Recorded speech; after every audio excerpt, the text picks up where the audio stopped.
Hello everyone, welcome to Venom Guidance. This is Dr. Anuja Sharma, and in this video we'll talk about ion exchange chromatography. So let's get started. Now before we move forward in this video, let's talk about some important news regarding IIT JAM exam 2021. Unacademy brings to you the Biological Techniques Biotechnology classes as a part of its success mantra for IIT JAM 2021. With less than 3 months left for the exam, there is so much to learn in so little time. Well, these classes from Unacademy will definitely benefit you in these times, despite the stage of your preparation. Now, these are ongoing classes which started on 25th November and will continue till 30th November. Through these classes, Meenakshi Rajput, a gold medalist in microbiology, will cover all the biological techniques, including PCR, electrophoresis, and many more. Important topics will be discussed in detail and would be really helpful for all the aspirants of IIT JAM exam. These classes will be available in both Hindi and English language, and the notes will be provided in English. You can also clarify your doubts and attend the quiz in the last class to monitor your progress. I think you'll definitely benefit and learn a great deal from these classes. So I suggest you don't miss this great opportunity. So click on the link in the description box and watch now. Again, the link is in the description box. Click it, watch it and share it. So let's get into the video now. What is chromatography? Chromatography is an analytical technique which is used to separate different components from a mixture of molecules. Now, let's talk about ion exchange chromatography. Now, ion exchange chromatography is a packed bed column chromatography, which means a column is used, and since it's a packed bed column chromatography, the stationary phase is present in the form of resins, which are packed in the form of a bed like this. It is liquid solid chromatography, which means that the mobile phase is liquid and the stationary phase is solid. Now it is an elution chromatography, meaning that the mobile phase will run through the entire stationary phase and will be eluted. Now the stationary phase, which is used in ion exchange chromatography, is made up of cationic and anionic resin. Now cationic or anionic resin, which means positively or negatively charged functional groups are covalently bound to a solid matrix like cellulose or agarose or polyacrylamide. Now, separation in case of ion exchange chromatography is on the basis of ionic charge. This means the molecules are separated on the basis of their overall charge, and ion exchange chromatography is used to separate molecules which are very similar to each other and they cannot be separated using some other kind of chromatography. Now, the ionic charge of any molecule it's very easy to manipulate by changing the pH of its environment. So this ion exchange chromatography, it can be used for the separation of proteins or peptides or enzymes. So the molecules carrying the opposite charge as to the charge of the resin will bind to the resin, and the rest of the molecules which carry the similar charge or which don't carry any charge, they'll leave the column and they'll be separated for. Now let's talk about the basic principle behind ion exchange chromatography. See, the amino acids present in a protein contains both positive and negative charge. So the overall charge of any protein, it is dependent on the pH of the environment, and since the pH of the environment can be manipulated, so the charge of the protein can be manipulated. So for example, proteins have an isoelectric point which is known as Pi. Now this isoelectric point is the pH at which a protein carries no charge.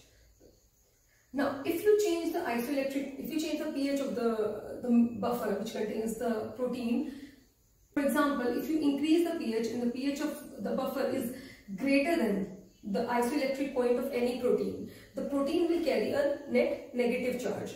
So to separate that kind of molecule, you need a positively charged resin. Okay. And the pH of the buffer should be at least 0.5 to 1.5 greater than the isoelectric point. Now, if the pH of the buffer is less than the isoelectric point of any protein, then the protein will carry a net positive charge. And to separate that kind of protein, you need a resin which is negatively charged. So, to separate a positively charged protein, you will need a cation exchanger. And to separate a negatively charged protein, you need a positive charged resin, which is an anion exchanger. So let's see in a nutshell. In case of anion exchange chromatography, you use an anion exchanger to separate the proteins. So the charge of the resin is positive, molecule of interest should be negative, and to get a negative charge on the molecule of interest or on your protein of interest, the pH of the buffer should be 0.5 to 1.5, at least 0.5 to 1.5 greater than the isoelectric point of your protein of interest. Now, in case of cation exchange chromatography, you use a cation exchanger. So the charge of the resin is negative. Your molecule of interest should carry a positive charge, and for your molecule of interest to carry a positive charge, the pH of the buffer which is used in the mobile phase should be 0.5 to 1.5 less than the isoelectric point of the protein. So these are the two kinds of chromatography: ion exchange chromatography, anion exchange chromatography, in which an anion exchanger is used, and cation exchange chromatography, in which an cation exchanger is used. Now, how do we decide whether we have to use an anion exchanger or a cation exchanger to separate a molecule of interest? Now, proteins, it actually depends on the stability of proteins. Now some proteins are stable in a pH both less than or greater than the pH of than their isoelectric point. However, there are some proteins which are only stable if the pH is either their isoelectric point or less than their isoelectric point. So in that case, they can only be separated using a cation exchanger. And there are some proteins that are only stable at their isoelectric point or pH more than their isoelectric point, and those kind of proteins can only be separated using an anion exchanger. So the choice of ion exchange chromatography, it depends on the stability of protein in a pH range. Now let's talk about the different steps in ion exchange chromatography. So the first step in ion exchange chromatography is equilibration. Now any kind of chromatography, this is actually the first step. Okay? So you basically get your column ready for separation of molecules. So during equilibration, a start buffer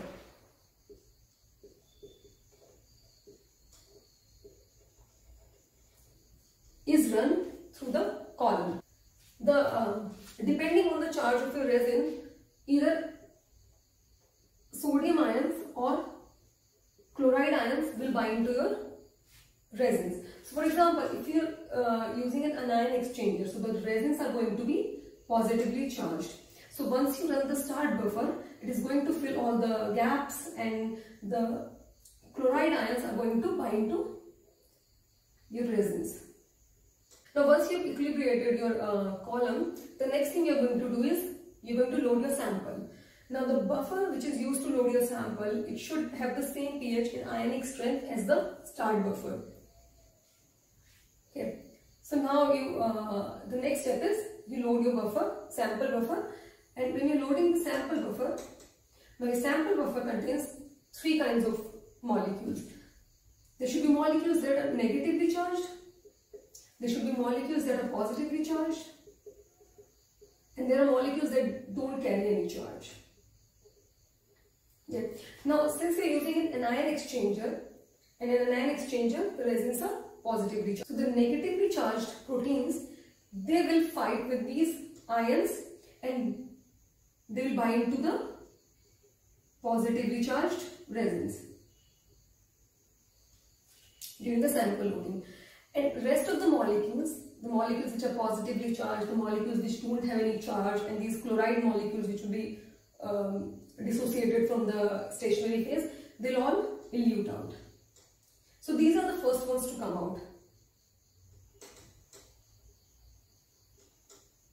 Okay. Now once these have been eluted, okay, so this peak basically, now this column is basically attached to a detector, and that detector detects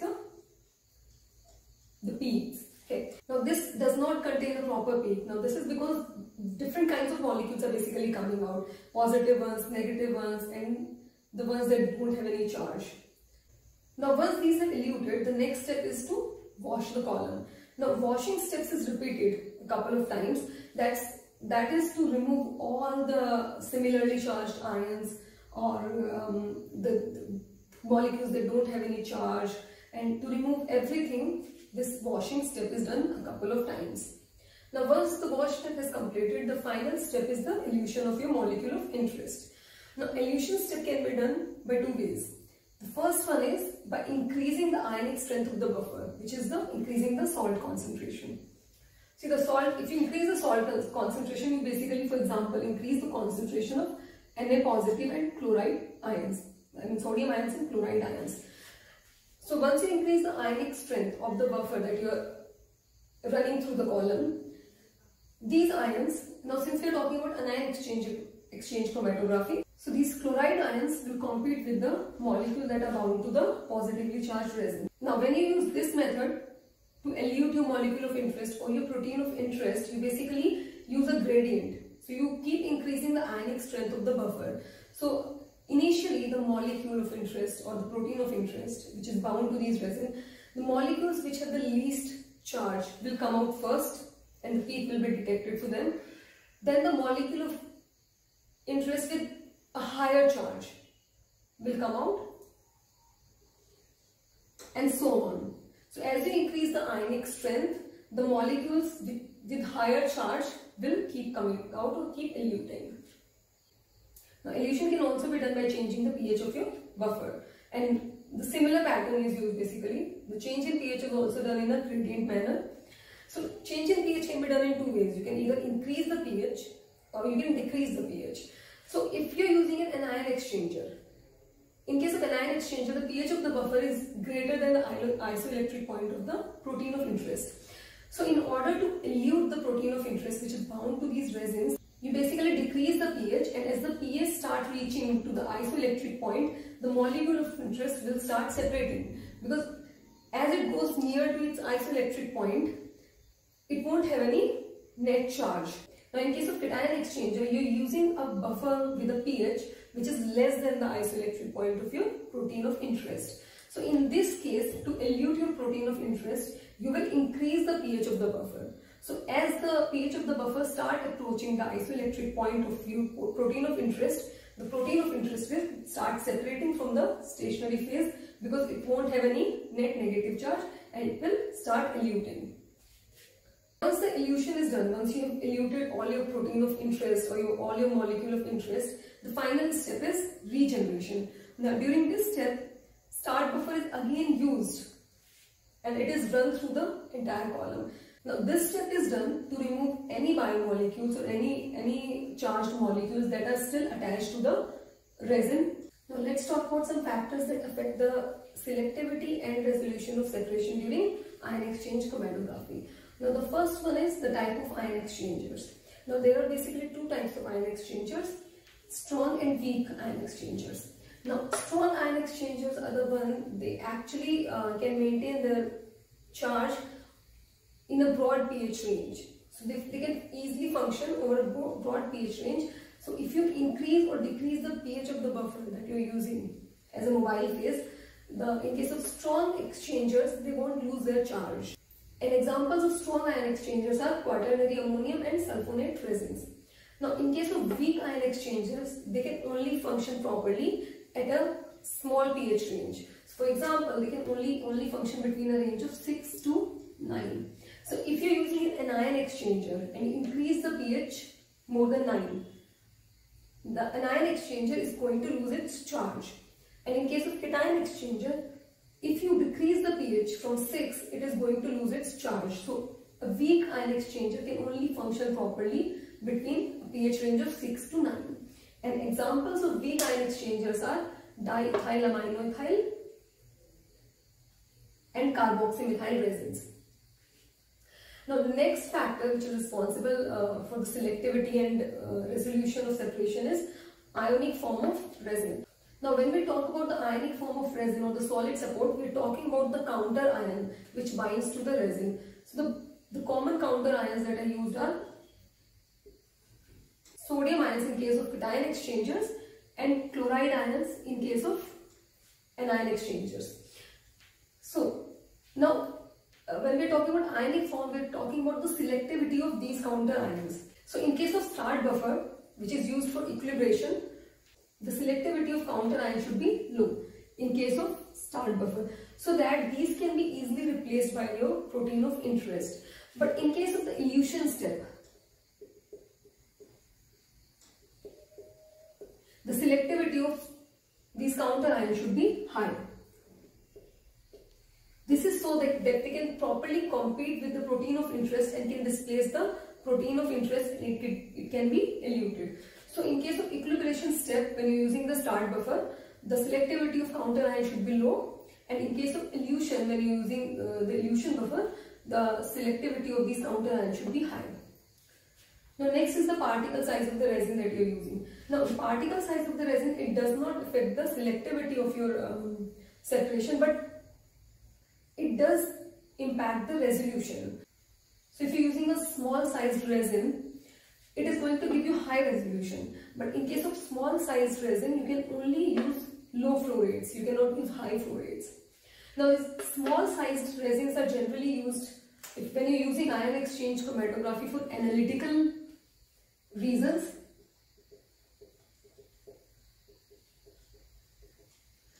Or in small scale methods,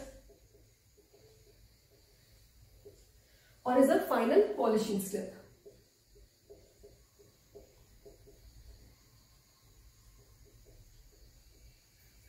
Okay. Now when you're using large sized particles, it is going to give you low resolution, so you'll have to compromise on low resolution, but you can use high flow rates, so the method is going to be quick.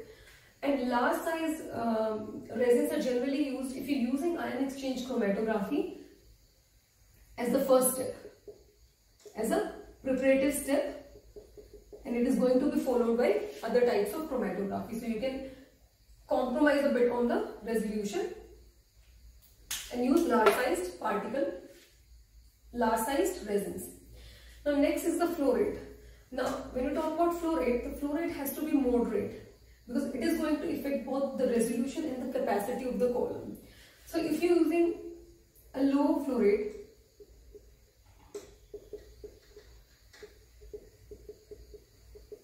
it is going to give you enough time for the protein of interest to bind to the resin, and it is also going to give you high resolution. But the problem with low flow rate is that the protein is going to stay in the column for a very long time, and it might lose its activity. Now, if you're using a very high flow rate, it might build too much pressure on the resins and the resins might collapse. So you have to use a moderate flow rate so that you give sufficient time to your protein of interest to interact with the resin, and you don't collapse the resins and the resolution is maintained.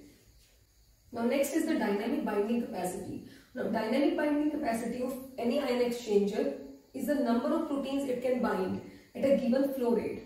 Now this is generally given as mg per ml of protein bound at a given flow rate. Now this is particularly important when you're using high flow rates to maintain a protein's activity. So when you're using high flow rates, you have to make sure that the dynamic binding capacity is also high, so that a large amount of protein can be bound to the ion exchanger during the high flow rate. Now this basically depends from resin to resin. Now that's all about ion exchange chromatography. I'll see you in the next video. Please don't forget to subscribe to this channel and hit the bell icon for latest updates. Thank you.